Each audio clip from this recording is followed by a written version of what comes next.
तो किसान ने नारद जी से पूछा, बोले नारद जी आप एक बात बताओ, मेरे घर में मुझे कितने पैसे मिला करेंगे रोज? आप तो भाग्य जानते हो, हाथ देख के बताओ। नारद जी ने उस किसान का हाथ देखा और कहा, किसान तुझे जीवन में रोज 1 रुपए ही मिलेंगे, इससे ज्यादा तुझे कभी नहीं मिलेंगे। किसान ने कहा, नारद जी झूठ तो नहीं बोल रहे हो? नहीं तो पर मैं आशाएं पर छोड़ दूं, काय के लिए इतनी मेहनत करूंगा? नारद जी ने कहा, देख किसान मैं नारद हूं, मैं तेरा हाथ देख के जानता हूं 1 रुपए से ज्यादा तुझे नहीं मिलेगा जिंदगी भर। किसान ने कहा ठीक है, पर आज से आशाएं खत्म। अब कुछ दिन बाद पता चला किसान के घर में 1 रुपए की जगह 11 रुपए आने लगे रोज। 1-2 साल बाद उस किसान ने सोचा कि अरे मेरे घर में तो 1 रुपए वो नारद जी बता के गए थे, और बताओ वो संतों की झूठ बोलते हैं, या तो कुछ आते ही नहीं होगा, हाथ देखना।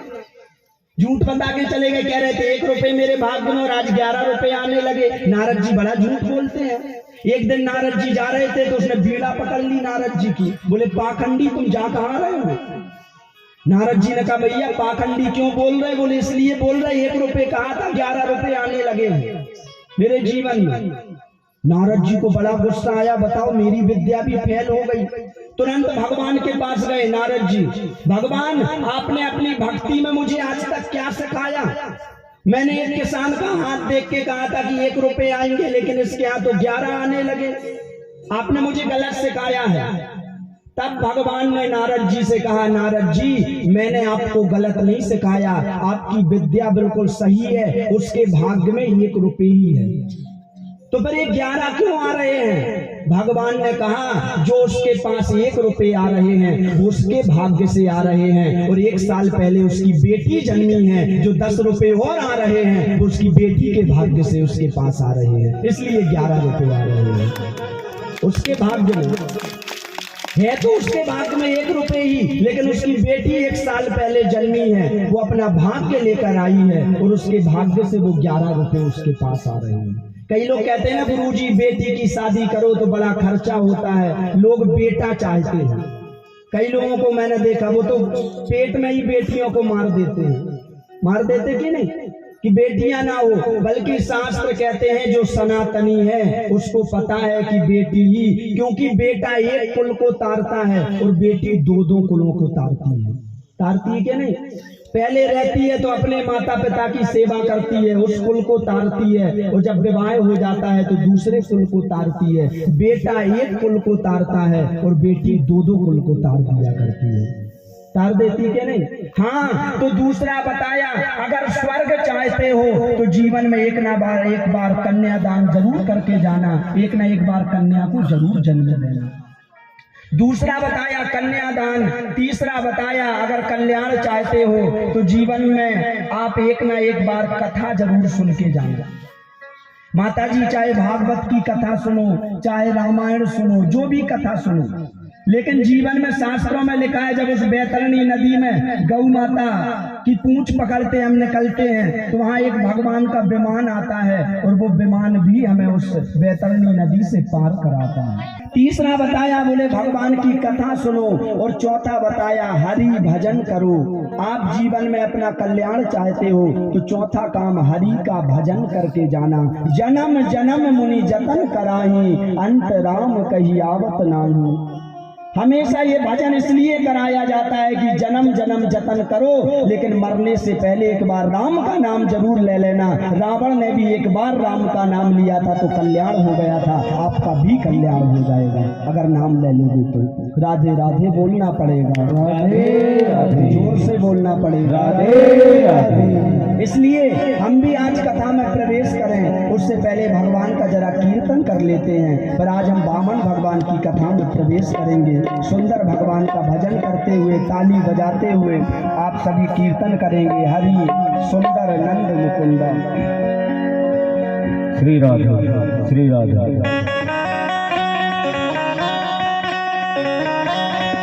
श्री राधे।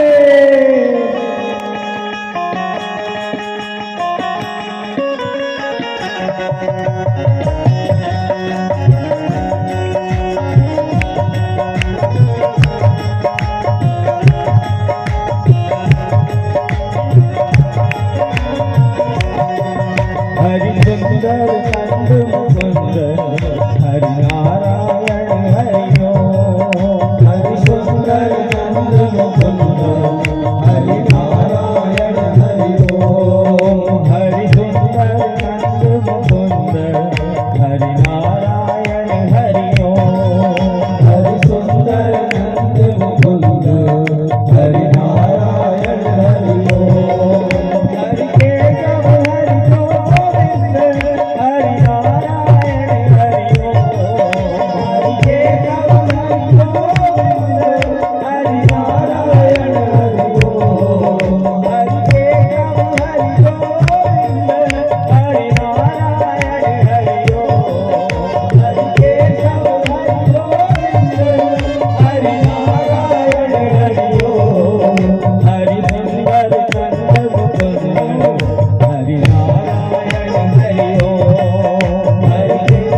हरि नारायण हरि ओम।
वत्सल भगवान की जय। जय जय श्री राधे। परम मंगलमय परात्पर अखिलेश्वर अकारण करुणा वरुणालय भक्त वांछा कल्पतरु तड़िद्युति विनिंदिक पीताम्बर धारी श्री बालकृष्ण लाल की वांगमयी प्रतिमूर्ति श्रीमद् भागवत महापुराण। आप सभी पधारे श्रोतागण भक्तगण सिया राम मैं सब जग जाने करऊं प्रणाम जोर जुग पानी। आप सबके हृदय में मैं अपने कान्हा का दर्शन करते हुए आप सभी को प्रणाम करता हूँ। राधे राधे राधे राधे। हमारा बड़ा ही सौभाग्य है, आज हम भागवत कथा के चतुर्थ दिवस में प्रवेश कर रहे हैं। अपने जीवन को मंगलमय बना रहे हैं, अपने जीवन को कृतार्थ कर रहे हैं। कहते हैं जब हमारी मृत्यु होती है तो धन काम नहीं आता, धर्म काम आता है। मरते समय भी और मरने के बाद भी हमारे जीवन में धर्म ही है जो काम आता है। अभी माताजी कोरोना काल आया, आपने देखा 2 साल बड़े बड़े धनवान व्यक्ति थे, गरीब कम मारे गए, बड़े आदमी ज्यादा मरे कि नहीं। खूब धन था, जिंदगी भर जिसने धन कमाया, खूब कोशिश की, डॉक्टरों को ऑक्सीजन कमाए, ऑक्सीजन के लिए खूब धन देते थे, बचा लो, लेकिन कोई नहीं बचा क्या। जब मृत्यु का समय आता है तो माता जी धन काम नहीं आता, धर्म काम आता है। डॉक्टर भी कहता भैया बचा नहीं सकते, सब भगवान के भरोसे है, कहता कि नहीं। जब डॉक्टर के हाथ से भी केस निकल जाता है तो वो कहता है भगवान के भरोसे है, क्योंकि जहाँ से डॉक्टरी खत्म होती है वहाँ से मेरे कान्हा की कृपा चालू होती है, जहाँ से वो खत्म होती है वहाँ से भगवान की कृपा पर प्रारंभ होती है। ये भगवान की कृपा है। आप सबने कल कथा में सुना, ध्रुव जी महाराज ने सुंदर भगवान की तपस्या की है। ओम नमो भगवते वासुदेवाय इस द्वादशाक्षर मंत्र का जप किया है और 6 ही महीने में ध्रुव जी ने भगवान को प्राप्त कर लिया है। 5.5 साल की उम्र में ध्रुव जी तपस्या करने गए थे और 6 वर्ष की उम्र में ध्रुव जी ने भगवान को प्राप्त कर लिया। 6 वर्ष का बच्चा माता जी कितना जानता है, बोल के नहीं जानता, लेकिन ध्रुव जी की भक्ति इतनी ज्यादा थी, हृदय अटल था कि हम प्राप्त करके रहेंगे। तो 6 वर्ष के बच्चे ध्रुव ने भगवान को स्वर्ग से बुला लिया और भगवान को प्राप्त कर लिया कि नहीं। सुंदर भगवान ने ध्रुव को आशीर्वाद प्रदान किया है, ध्रुव जाओ और जाकर 36,000 वर्ष तक इस पृथ्वी पर राज्य करो और तारा मंडल में आकर तुम ध्रुव तारा के रूप में इस संसार में प्रख्यात होगे। और आज भी वो ध्रुव इस नक्षत्र मंडल में ध्रुव तारा बनकर और चमक रहे हैं, जिन्होंने भगवान की भक्ति की थी। माता जी जो राम की भक्ति करता है वो अमर हो जाता है। अमर का मतलब ये नहीं होता कि शरीर हमारा जिंदा है यही अमर होता है ना, जो अपने कर्मों से अमर हो जाए उसे अमर कहते हैं। महात्मा गांधी इस संसार से चले गए लेकिन आज भी वो अमर हैं। भगत सिंह इस संसार से चले गए लेकिन आज भी अमर हैं। लक्ष्मीबाई इस संसार से चली गई लेकिन आज भी अमर हैं। सुदामा जी इस संसार से चले गए लेकिन आज भी अमर हैं। हरिश्चंद्र जी इस संसार से चले गए लेकिन आज भी अमर हैं, है कि नहीं। कोई शरीर से अमर नहीं होता बल्कि अपने कर्मों से अमर होता है। इतने अच्छे कर्म करके जाना चाहिए कि जब तक सूर्य चंद्रमा है तब तक हमारी ख्याति इस संसार में रहे, तब तक हमारी ख्याति रहे। आदमी शरीर से अमर नहीं होता, आदमी अपने कर्मों से अमर होता है। इतने अच्छे कर्म करना चाहिए, इतने अच्छे कर्म रखना चाहिए कि आपको आपकी शरीर भी चला जाए उसके बाद भी लोग याद करें। ऐसी भक्ति करना चाहिए, ऐसे हमें जीवन में अपने कर्म करना चाहिए। ध्रुव जी महाराज ने बड़ी सुंदर भगवान की स्तुति की है। एक प्रश्न यहाँ सुखदेव जी से परीक्षित ने कर दिया, गुरु जी ध्रुव जी महाराज को इतने कष्ट जीवन में आए हैं तो इतने कष्ट जीवन में क्यों आए, इतनी बुरी सौतेली माँ ध्रुव जी को क्यों मिली है। सुखदेव जी जवाब देते हैं, बोले जो हमें रिश्ते संसार में प्राप्त होते हैं वो हमें हमारे कर्मों से प्राप्त होते हैं। माता जी ये बड़ा सुंदर विषय है, ध्यान से समझिएगा। इस संसार में हमें जो रिश्ते मिले हैं वो सब हमें अपने कर्मों से मिले हैं। जिसका पति अच्छा है उसने अच्छे कर्म किए होंगे, आज पति अच्छा है, सब पूर्व जन्म के अनुसार मिलता है।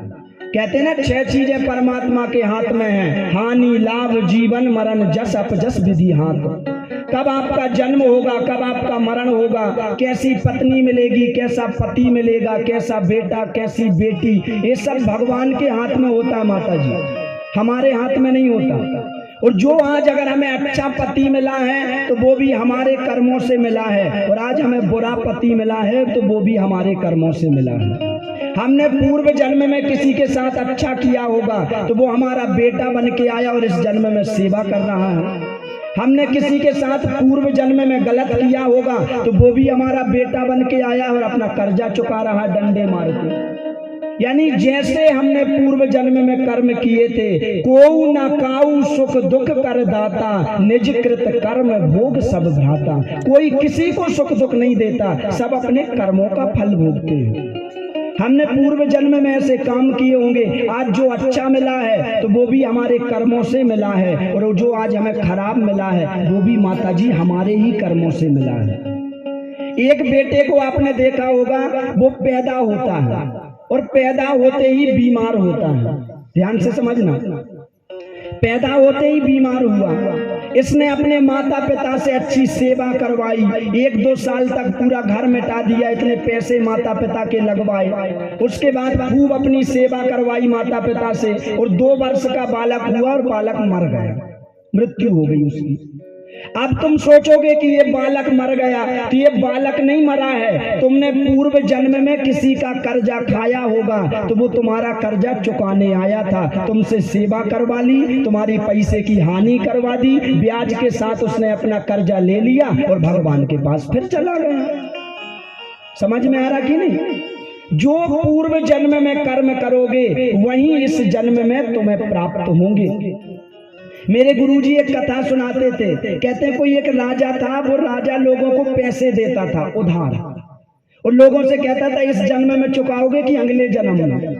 तो लोग राजा को मूर्ख समझते थे, जाते थे पैसे ले लेते थे, कहते थे अगले जन्म में चुकाएंगे तुम्हारे पैसे, और उससे लेके आ जाते थे राजा से।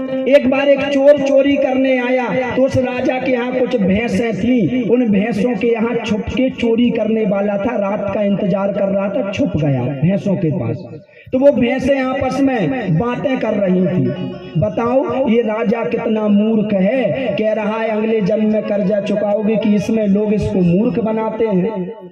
उस भैंस ने कहा कि भैया ऐसा मत बोल कि मूर्ख बनाते हैं, ये राजा बड़ा चालाक है, अगले जन्म की व्यवस्था कर रहा है।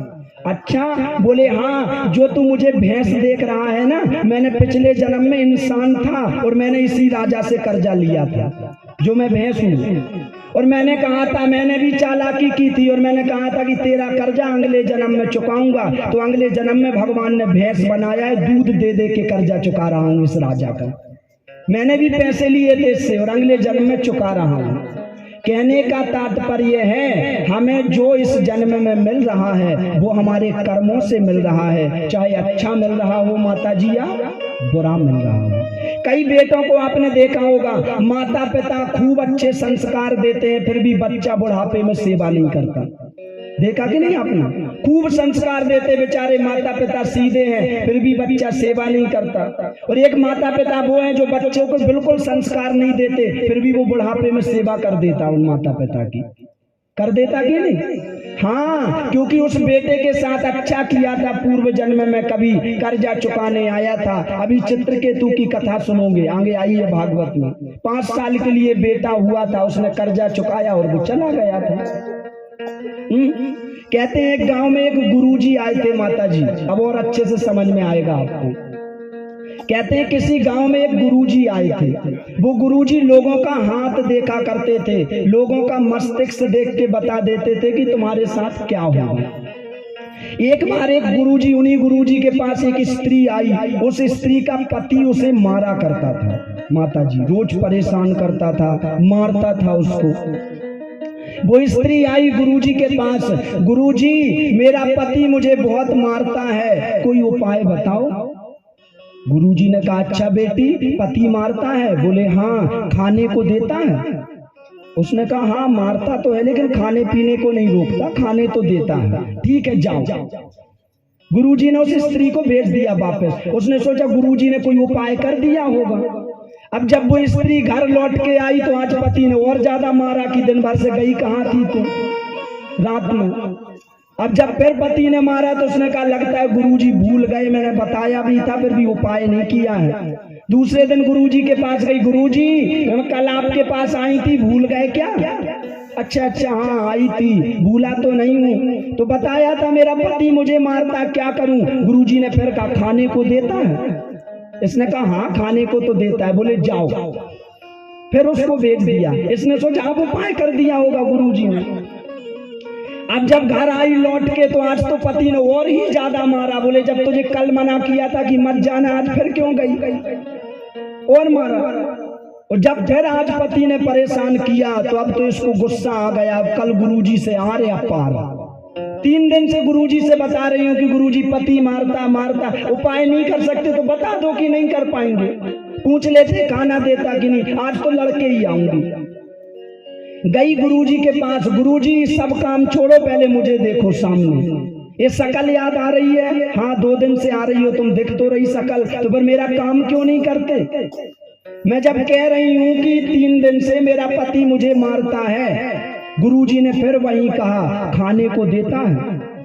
अब तो इसको गुस्सा आ गया, खूब खाने को देता है, मैं दिन रात खाती रहती हूँ, खाती ही रहती हूँ। ये तो बताओ पति मारता क्यों है? बस यही पूछते हो, खाने को देता, खूब खाती हूँ मैं दिन रात, पति मारता क्यों ये बताओ। गुरुजी ने कहा बेटा क्रोधित मत हो, तू इस जन्म को देख रही है लेकिन मैं तुम्हारे पुराने 7 जन्मों को देख रहा हूँ। ये जो तुम्हारा पति है ना, ये पति पूर्व जन्म का सौतेला बेटा है तुम्हारा। जो ये पति तुम्हें परेशान करता है, ये पति तुम्हारा सौतेला बेटा है पूर्व जन्म का। सौतेला बेटा था तो तुम इसके साथ अन्याय करती थी, इसे मारती थी और 10-10 दिन तक खाने के लिए नहीं देती थी। इसको मारती थी, 10-10 दिन खाना नहीं देती थी। वही कर्मों का फल है कि वही पिछले जन्म का सौतेला बेटा इस जन्म में तुम्हारा पति बन के आया है, और जैसे तुम उसे मारा करती थी आज वो तुम्हें मार रहा है। ये तुम्हारे ही कर्म है, जैसी करनी वैसी भरनी, आज किया कल पाएगा। चढ़ता सूरज धीरे धीरे ढलता है ढल जाएगा, ढलता है ढल जाएगा, जैसा करोगे। और मैं इसलिए पूछता था कि खाने को देता है कि नहीं, इसलिए पूछता था क्योंकि नियम पूर्वक तो उसे खाने भी नहीं देना चाहिए, क्योंकि तुम नहीं देती थी। वो तो भगवान की भक्ति करती हो तो उसका ये प्रभाव है कि नियम तो है कि खाने को भी न दे, लेकिन भगवान की भक्ति कर रही हो इसके कारण खाने दे रहा है। इसलिए मैं पूछता रहता था। माता जी इतनी कथा सुनाने का तात्पर्य जीवन में लाभ हो रहा है चाहे हानि हो रही है। प्रारब्ध पहले रचा पीछे रचा शरीर, तुलसी चिंता क्यों करे भजले श्री रघुवीर। तुलसी चिंता क्यों करे भजले श्री रघुवीर। शरीर हमारा नहीं बनता, उसके पहले ब्रह्मा जी पूरा भाग्य बना देते हैं। माता जी कब जन्म होगा, कैसा पति मिलेगा, कैसा क्या मिलेगा। आपने देखा होगा बच्चा जन्म लेता है और उसकी कुंडली बन जाती है, और पंडित जी कुंडली में देख के बता देते हैं तेरा बेटा ये बनेगा, तेरा बेटा वो बनेगा, इसकी उम्र ऐसी होगी, इसकी पत्नी ऐसी होगी। अगर पंडित जी पैदा होते ही बच्चे की कुंडली बना रहे हैं, इसका मतलब है कि उसका जीवन निर्धारित है कि उसके जीवन में क्या होना है, उसका प्रारब्ध लिख के आया है, तब तो कुंडली से बता रहे हैं ना। माता जी बताया हाँ, हमने जैसे कर्म किए थे उसके अनुसार ही हमें सुख दुख प्राप्त होते हैं। अच्छे कर्म करना चाहिए। 4 वेद 6 शास्त्र में बात मिली है दोय, सुख दीने सुख होते हैं और दुख दीने दुख होए, दुख दीने दुख होए। किसी के साथ अच्छा करोगे तुम्हारे साथ अच्छा होगा, और किसी के साथ बुरा करोगे तो तुम्हारे साथ बुरा होगा। बोया पेड़ बबूल का तो आम कहाँ से खाया। बबूल का पेड़ बोगे तो वही खाओगे ना।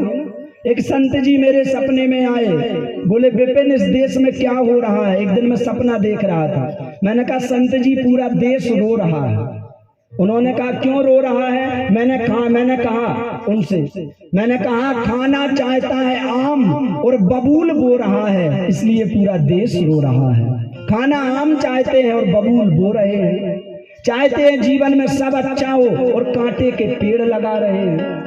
पर कहते हैं भगवान तूने हमारे साथ गलत किया, भगवान अच्छे नहीं है, भगवान बुरे हैं। माता जी भगवान किसी के साथ बुरा नहीं करते। राम न मारे काऊ खो पापी नैया राम, आप उनसे मर जाते हैं कर कर खोटे काम, कर कर खोटे काम। आदमी उल्टे काम करता है और फिर मारा जाता है और रो रहा है। सुखदेव जी कहते हैं परीक्षित चिंता करने की जरूरत नहीं है, भगवान का भजन करो, अच्छे कर्म करो, जीवन में सब अच्छा होगा। राधे राधे बोलना पड़ेगा, राधे राधे जोर से बोलना पड़ेगा, राधे राधे। माता जी नींद आ रही है क्या? सो लीजिए थोड़ी देर। लोरी सुनाऊं आपको? यशोदा का नंद लाला ब्रज का उजाला है, तेरे लाल से तो सारा जग झिलमिलाए। जू जू जू जू जू सो मत, अभी तो जगाया तुझे फिर सो गया। उठ परदेसी तेरा वक्त हो गया, उठ परदेसी तेरा वक्त हो गया। कथा सुन के तो जागना चाहिए। इतने वर्षों से जो सो रहे हो, उल्टे कामों में लगे हो, कथा सुन के तो जागना चाहिए और तुम सो रहे हो। जागो कथा सुन के, सोते नहीं हैं। चलिए राधे राधे बोलना पड़ेगा, जोर से बोलना पड़ेगा, राधे राधे। इसलिए राधे राधे बुलवाते हैं कि कोई सोए ना, क्योंकि कुंभकर्ण की पत्नी ने श्राप दिया था राम जी को। राम जी तुमने मेरे पति कुंभकर्ण को तो मार दिया। राम जी ने कहा हाँ। बोले इन सबको कैसे बचाओगे? राम जी ने कहा सब लोग मेरी कथा सुनेंगे तो बच जाएंगे। निद्रा देवी ने कहा मैं बचने ही नहीं दूंगी, जैसे ही कथा सुनने बैठेगा मैं नींद दिलाने लगूंगी उसे। कथा सुन ही नहीं पाएगा तो पापों से मुक्त होगा नहीं। समझ में आ रहा कि नहीं? हाँ, वहीं निद्रा देवी आके बैठने लगती हैं शरीर में। फिर ब्राह्मण देवताओं ने भी सोचा कि निद्रा देवी तुम्हें बैठने ही नहीं देंगे, जो सोएगा हम जगाते जाएंगे रास्ते में, राधे राधे बुलवाते जाएंगे, नींद खुल जाएगी। इसलिए जगो माता जी और कथा सुनो।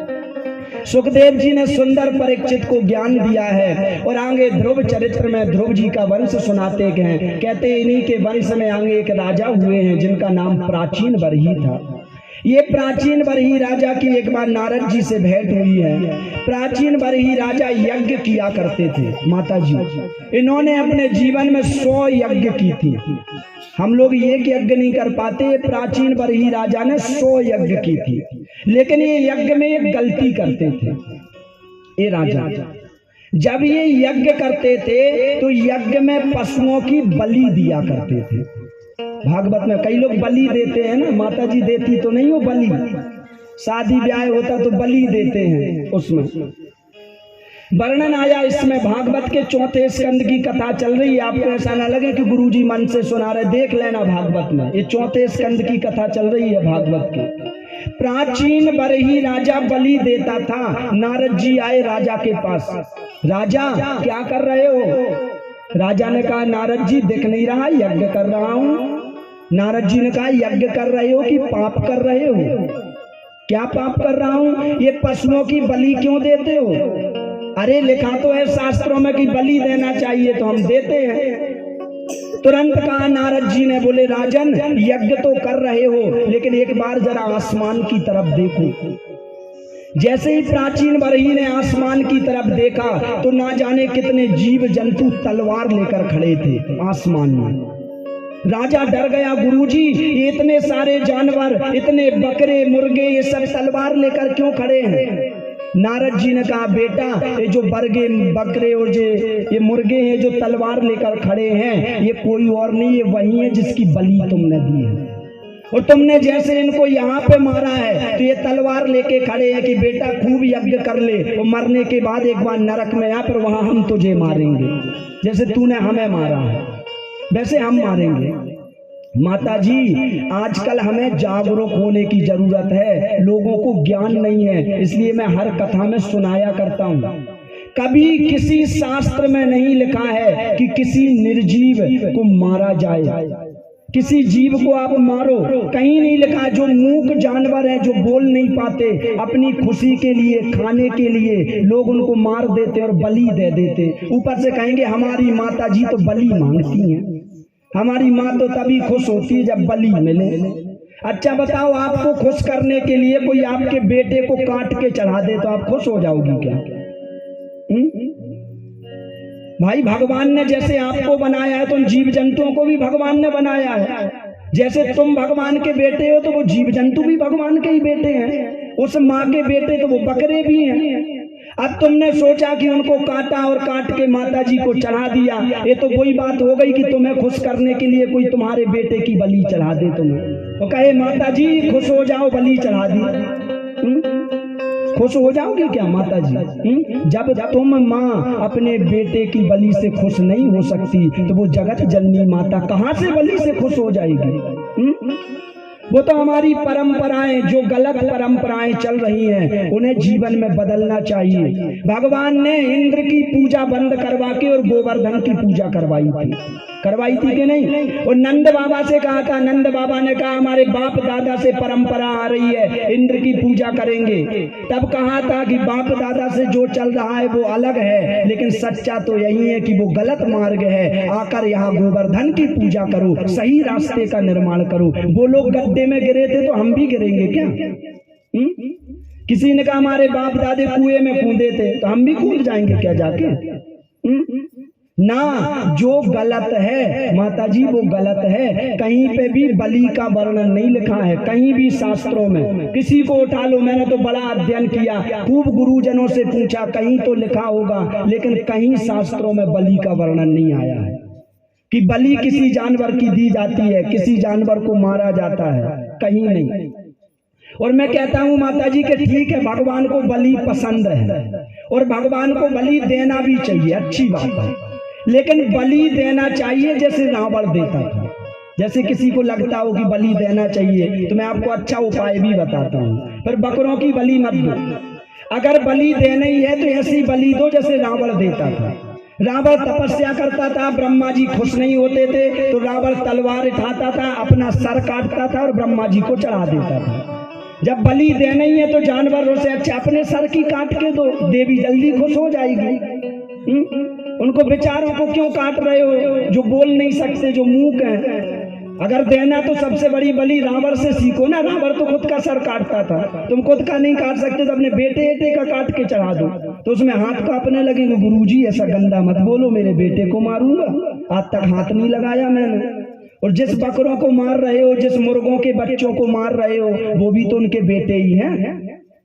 अगर वो मूक ना होंगे, जब हम किसी बकरे के बच्चे को मारते होंगे तो वो बकरे भी श्राप देते हैं माता जी, क्योंकि वो हमें मार तो सकते नहीं बेचारे। अब हम मनुष्य, हम 84 लाख योनियों पर राज करते हैं, हम 84 लाख योनियों में प्रमुख हैं। मनुष्य बड़े भाग्य मानुष तन पावा, हम प्रमुख हैं। लेकिन जब हम किसी बकरे को मारते हैं तो जो उनकी माँ होती है, जिसका बेटा छिनता है, तो वो प्रार्थना करती है कि हे भगवान, ये जो बालक मुझे मार रहा है तो मैं खुश करने के लिए जीवन में जैसे इसने मेरे लड़कों को मारा है, इसके लड़के भी कभी खुश ना रहे, इसके पुत्र भी कभी खुश ना रहे। वो जो बकरे होते ना माता जी, आप सुधरो या ना सुधरो, लेकिन सही सुनाना मेरा काम है। वो जो बकरे होते हैं, वो जानवर होते हैं, वो श्राप देते हैं माता जी हम लोगों को। इसने हमारे साथ गलत किया है, हमारे बेटों को मारा है, इसके बेटे भी कभी खुश ना रहें। और आज भी मैं गारंटी से कहता हूँ, जिस घर में भी बलि दी जाती होगी उनके घर में हमेशा अशांति रहती होगी, कभी शांति नहीं रह सकती। मैं गारंटी से कह सकता हूँ इस बात को, चाहे वो कितना खुश हो ले। गुरुजी हमारे देवता तो बलि से ही खुश होते हैं, लेकिन मैं गारंटी से बता दूंगा, ऐसे घर के न सेवा माँ बाप की करेंगे बच्चे, क्योंकि बलि से पैदा हुए हैं ना, शांति रहेगी जीवन भर। उनके बच्चे रोएंगे, उनके बच्चे कभी माता पिता की सेवा नहीं करेंगे, हमेशा घर में लड़ाई झगड़े बने रहेंगे। जहां भी बलि देते हो देख लेना, उनका घर कभी भी शांति नहीं रहती। माता जी गलत जो काम कर लिए तो कर लिए। शास्त्र कहते हैं जब जागो तभी सवेरा। आज जाग जाओ, आज ही सवेरा है। आज सुधर जाओ तो ही सवेरा है। तो दूसरों को सुधारो। आज सवेरा है, गलत रास्ते पर मत चलो। और माता जी मैं ज्यादा बड़ी बात नहीं कहता। अगर आपको लगाता हो कि शास्त्रों में लिखा है कि पशुओं की बलि देना चाहिए, अगर आप कहीं शास्त्रों में दिखा दो और लिखा है, अगर आप मुझसे ज्यादा शास्त्रों के ज्ञानी हो और आप कहीं मुझे लिखा दिखा दो किसी भी शास्त्र में, पुराण में, कहीं भी, और आप मुझे लिखा दिखा दो कि गुरुजी ये लिखा है कि बकरे की बलि देना चाहिए, उस दिन से मैं भागवत छोड़ के आपकी गुलामी करूंगा जीवन भर। इससे बड़ी कोई बात नहीं होती है। कहीं भी दिखा दो, मैं तो कह रहा हूं गारंटी से, भाई है तो दिखा दो ना आप। ना, बलि देना चाहिए, लेकिन बलि कैसी देना चाहिए उसका भी विधान लिखा है। बलिदान का अर्थ होता है जैसे राजा बलि ने दान किया था। अभी राजा बलि की शाम को कथा भी आएगी, वामन अवतार होगा। राजा बलि ने 2 पग में ही अपना सर्वस्व भगवान को दान कर दिया था और तीसरे पग में खुद को दान कर दिया था। जो ये बलिदान की चर्चा आई है वो ये दान है। क्या है बलिदान? बोले जैसे राजा बलि ने अपना सर्वस्व भगवान को दान कर दिया था, ऐसे हमें भी अपना सर्वस्व भगवान को दान कर देना चाहिए। यही बलिदान कहलाता है, यही बलिदान है।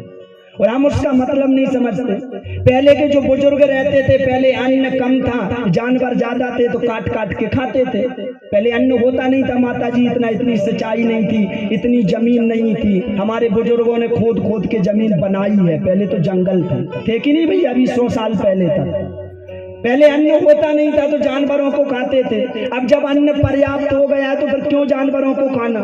फिर कुछ चालाक लोग रहते थे, वो कहने लगे सुनो, जानवरों को तो हम खाएंगे, हमारी देवी मांगती है बलि, और देवी जी को चढ़ाएंगे इतना सा टुकड़ा और खा जाएंगे पूरा खुद। जब देवी बलि मांगती तो देवी को चढ़ाओ, ऊपर से खा जाएंगे खुद, और लड़के बच्चों को तक खिलाएंगे, बेटा खा ले, प्रसाद है, प्रसाद घर का। मांसाहार करवाते बच्चों को, ले बेटा खा ले, घर का प्रसाद है। माता जी घोर नरक में निवास करोगे अगर बलि दोगे तो। राधे राधे बोलना पड़ेगा, राधे राधे, जोर से बोलना पड़ेगा, राधे राधे। बलि कभी मत दीजिए। कई परंपराएं माता जी हमारे घर में ऐसी होती हैं जो कि चली आ रही हैं। ऐसे ही मेरे गुरुजी सुनाते थे, बोले कोई एक सासू माँ थी, उसके बेटे का विवाह हो रहा था। ध्यान से सुनना, सासू माँ के बेटे का विवाह हो रहा था। सासू माँ के घर में एक बिल्ली थी, काले कलर की। उनने सोचा बारात जा रही है, बिल्ली दूध पी जाएगी, क्या करना चाहिए? तो उनने बिल्ली के ऊपर टोकनी ढक दी और एक पत्थर रख दिया कि ये परेशान ना करे बिल्ली। अब जब शादी हुई और नई नई बहू घर में आई तो याद आया माता जी को कि अब उस बिल्ली को हटा दें, बेचारी रात भर की फंसी जली है वहां पर। तो उस बहू के सामने उस सासू माँ ने उस टोकनी से बिल्ली को भगा दिया। अब बहू ने उसको ध्यान से देखा, अच्छा ये हमारे घर की परंपरा है। अब जब वो बहू और समय गुजरा, उसके यहाँ बेटा हुआ और बेटे की शादी होने वाली थी, बारात निकलने ही वाली थी कि वो बहू चिल्लाने लगी, रुक जाओ। लोगों ने कहा क्यों? बोले अभी मेरे बेटे की बारात नहीं जाएगी। क्यों नहीं जाओगी? बोले अपने घर में नियम चलता था, मेरी सासू माँ करती थी, काली बिल्ली को पहले ढकना पड़ता है टोकनी से। पहले काली बिल्ली ढूंढो, उसे लाओ, टोकनी से ढको, उस पर पत्थर रखो, तब बारात जाती है। और नई बहू आएगी तो वो टोकनी हटानी पड़ेगी। किसने सिखाया? बोले हमारी सास सिखा के गई थी। अब वो सीख गई बहू ने अपनी बहू को सिखाई, लो परंपरा ही बन गई उल्टी। माता जी हमारी परंपराओं को देखा जाता है हिंदू धर्म से। हम लोग सनातन धर्मी, हिंदू धर्म भी नहीं है हमारा, हम लोग सनातनी हैं, सनातन धर्म है हमारा। और सनातन धर्म में जो हमारे शास्त्र कहते हैं, उन शास्त्रों के अनुसार हमें काम करना चाहिए। जो हमारे शास्त्र, पहचानने का यही तरीका है। हमारी परंपरा गलत है तो कौन बताएगा? हमारे शास्त्र बताएंगे, बताएंगे कि नहीं माता जी? हमारे वेद बताएंगे, हमारे पुराण बताएंगे। अगर आपकी परंपरा गलत है, आप पंडितों के पास जाइए। आप पंडितों के पास नहीं भी जाते हो तो खुद शास्त्रों को लेकर आइए। 5-5 मिनट समय निकाल कर भागवत को घर में पढ़ा करो, गीता को घर में पढ़ा करो, रामायण को घर में पढ़ा करो, बच्चों को पढ़ाया करो। लिखा है स्कंद पुराण में, जिस व्यक्ति को गीता का एक श्लोक याद रहता है ऐसे व्यक्ति की अकाल मृत्यु नहीं होती कभी। लिखा है गीता जी का अगर एक श्लोक भी किसी बच्चे को याद है तो चाहे उसके भाग्य में ही अकाल मृत्यु क्यों ना हो, लेकिन उसकी अकाल मृत्यु नहीं होती अगर एक श्लोक याद है तो। इतना समय उल्टा सीधा काम करते हो, 10 मिनट समय निकालो, मोबाइल को छोड़ो, 10 मिनट गीता जी को ही पढ़ा करो। जो ये ज्ञान नहीं है ज्ञान मिल जाएगा। बच्चों को सिखाओ, बेटा जब इतना सब कुछ पढ़ते हो तो 10 मिनट ये व्हाट्सएप फेसबुक छोड़ो, 10 मिनट गीता पकड़ा दो, ये गीता पढ़ा करो हिंदी में। ज्यादा नहीं बेटा, एक पेज पढ़ा करो, ये रामायण पढ़ा करो, रामायण से कुछ सीखो कि भाई भाई कैसे रहते थे। राम जी ने भरत के लिए राज्य छोड़ दिया था, सौतेले भाई के लिए राज्य छोड़ दिया था राम जी ने। जब वो पढ़ेगा तब तो अपने भाई के लिए कुछ करेगा, और नहीं पढ़ाओगे तो कल फरसा लेके खड़ा होगा भाई के लिए, पर एक एक फीट जमीन के लिए लड़ेगा भाई से। लड़ेगा कि नहीं? क्योंकि उसको पता ही नहीं रामायण क्या है, उसको पता ही नहीं शास्त्र क्या है, तुमने सिखाई नहीं। और अभी अगर उसको सिखाओगे कि बेटा 5 मिनट गीता पढ़ाकर, 5 मिनट रामायण पढ़ाकर, जब वो जानेगा कि राम का चरित्र कैसा था, जब वो जानेगा कि कृष्ण का चरित्र कैसा था, तो वही चरित्र तो अपने जीवन में उतारेगा। उतारेगा कि नहीं? हाँ, ज्ञान लाओ अपने अंदर, जो हमारे अंदर कमी है। मैं ये नहीं कहता कि आप मुझसे ज्ञान सीखो, अरे इतने सारे वेद शास्त्र ये सामने भागवत रखी है, इसी को खरीद लाओ, लाके रोज एक पेज